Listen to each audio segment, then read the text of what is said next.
Salom, yosh matematik. Sizlar bilan endigi video darsimiz 3-4 sinflar uchun 15-sentyabrda o'tkazilgan birinchi mock testimiz tahlili 3-qism. Davom etamiz.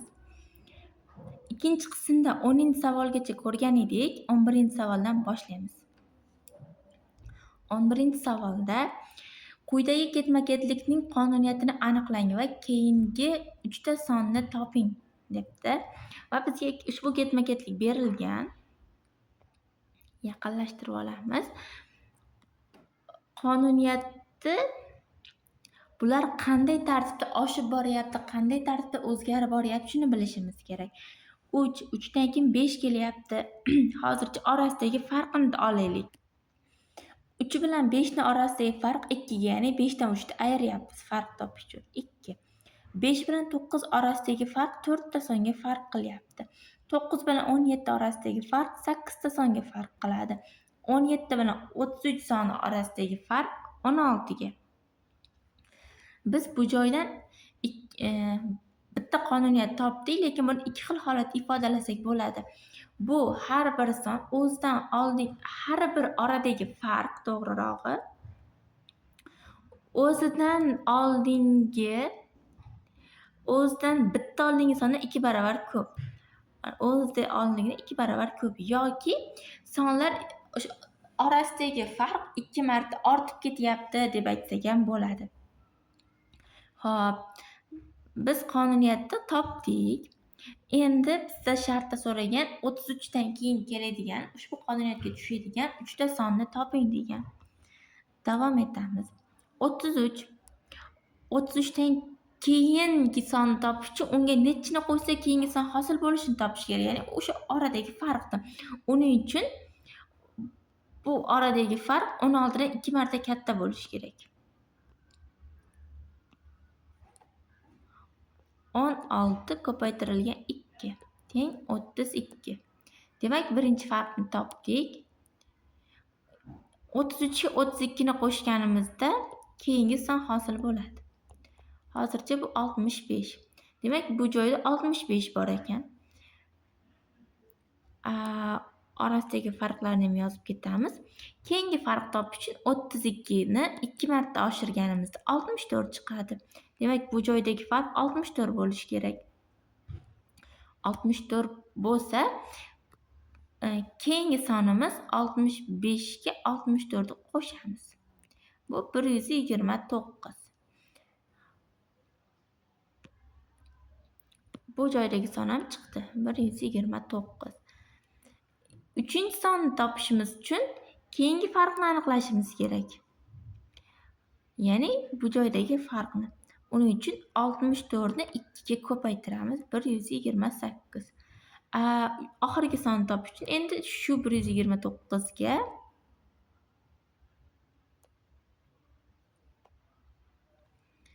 128 ni qo'shsak 257.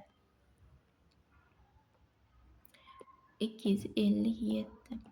Buni orasidagi farq 128 edi. Bizga keyingi 3 ta sonni aniqlang degani uchun biz 65, 129, 250 ga shu tartibda javoblardan qaraymiz. A javobda 65, 129, 257. O'zi A javobni o'zi qanoatlantiryapti ekan bizda to'g'ri javobni. Tushunarli bo'ldimi? Keyingilariga o'tamiz. 12-masala. 12-test. Qaysi kesma ushbu shaklni uchburchak va to'rtburchakka ajratib turibdi? Bizda ikkita kesma bor. BY kesma bor, YK kesma bor.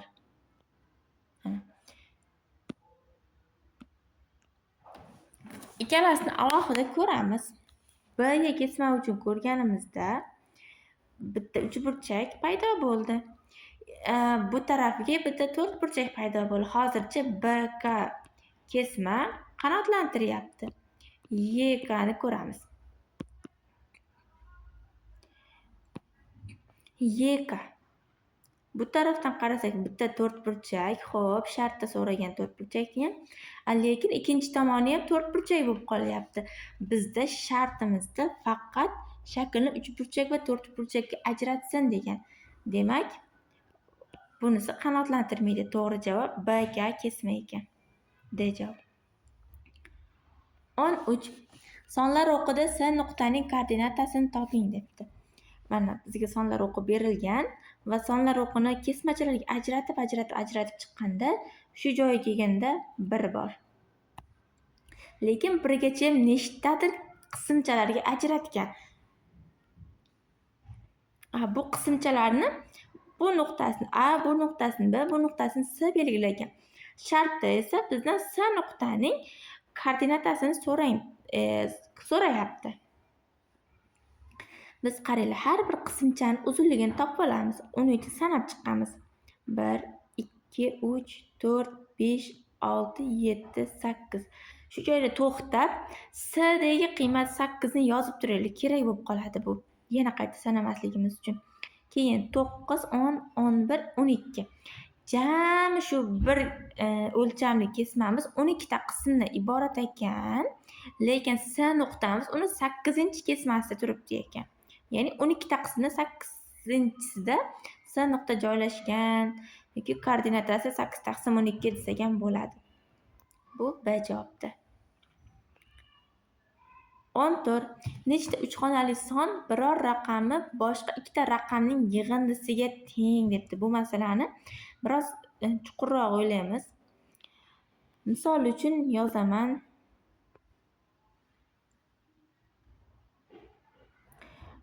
A, B, C uchxonali son. A, B, C uchxonali son. Bunda shartda aytayaptiki, misol uchun yuzlar xonasidagi A, B plus C ga teng bo'lsin yoki B teng A plus C ga teng bo'lsin yoki C teng A plus B. Shu shartni qanoatlantiruvchi 3 xonali sonlar nechta deyapti? Mana yozganimda qalpoqchasiga hayron bo'lgan bo'lsalaring,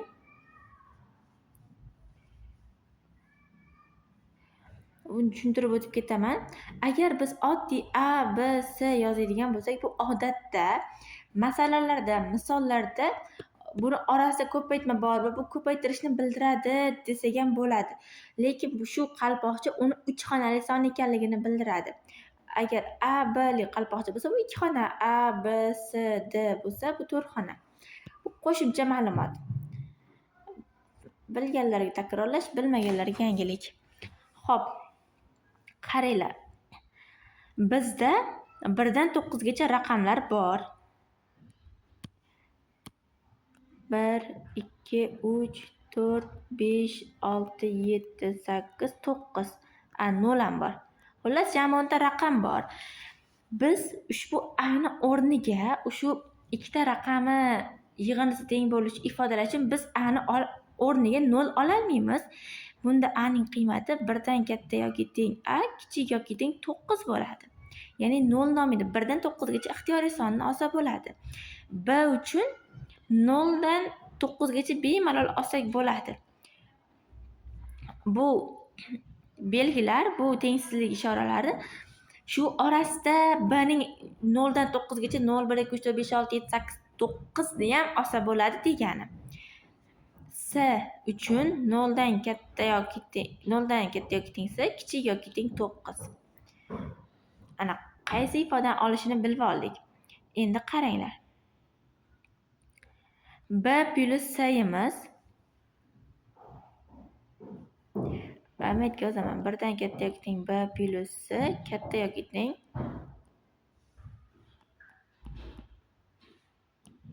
kichik yoki teng 9 dan desam bo'ladimi?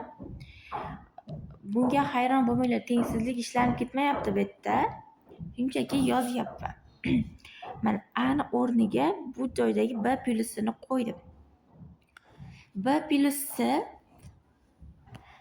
plus C ham, shuni yig'indisi ham 1 dan 9 gacha sonlar ichida qiymatlarni qabul qiladi va uning nechtaligi shu oraliqda ham bor. B plus C bitta bo'la oladi. 1 bo'la oladi. 2 bo'lgan holatda ham 2 ta. 3 bo'la oladi. O'rni almashtirganimizda 4, xullas 9 gacha buni barcha qiymati Bular yig'indisini topamiz. Yo'q. Bunaqa emas. Xato ketdi, uzr.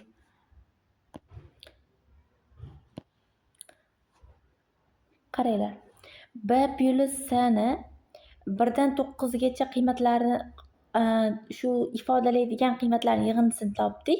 Lekin bunaqa holat bor. Bu joyda C plus B chi.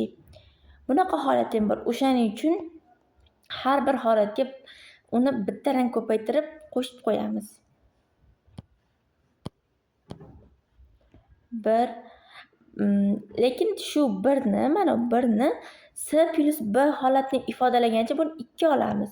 Keyin 2 bo'lish kerak edi. C plus B ni ifodalagancha 3. Xullas, hammasi bitta-bitta ortilib qo'shilganda 9imiz ham oxiri 10 bo'lib qoladi. Bu yig'indini hisoblasak 54.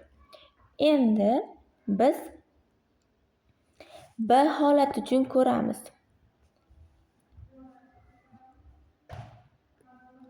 B holati uchun bundan A orqali ifodalab olsak ham bo'ladi, ya'ni C teng B minus A desak ham bo'ladi. Bunda buning qiymati A ga 10 ta son B ga B mayt 10 ta raqamni qanoatlantirib turadimi? Mana holatda yozsak ham bo'ladi. Qaranglar. Har bitta A ni holatida C ni olishi mumkin bo'lgan raqamlari ko'payaveradi.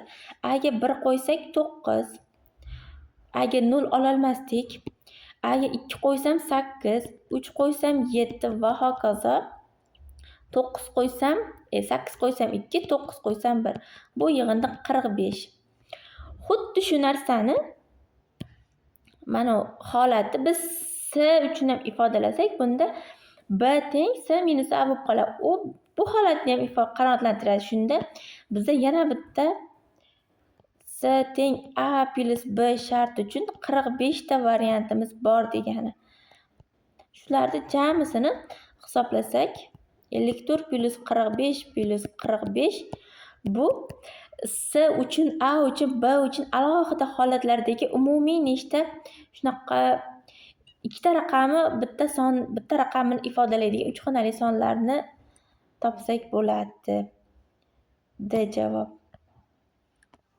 15. Katta uchburchak teng tomonli uchburchaklardan tashkil topgan. Eng kichik uchburchakning tomoni 1 metr bo'lsa, eng katta uchburchakning perimetrini toping debdi. Qaranglar, e'tibor beramiz. Teng tomonli uchburchaklardan iborat. Eng kichik tomoni 1 metr. Bo'ldi. Hozircha shu yetadi bizga. Eng kichik tomoni 1 midi? Eng kichik tomoni 1. Endi teng tomonli uchburchakmidi? Bu tomon 1 mi? Bu birligidan bu uchburchak uchun bu yon tomon 1 bo'ladi. Keyin bu yon tomoni ham 1. Undan bu taraflar ham 1 bo'ladi. Keyin buni birligidan bu yon tomon ham 1 bo'ladi. Jami 2 bo'ladimi? Keyin bu jami ham 2 bo'ladi. Undan teng tomonli degan shart uchun uchburchakning bu yon tomoni ham, xullas teng tomonli uchburchaklar bular, yon tomonlari. Tushunarli bo'ldi shu joygacha. Bitta tomoni necha bo'lsa, qolgan tomoni ham shunaqa chiqaveradi.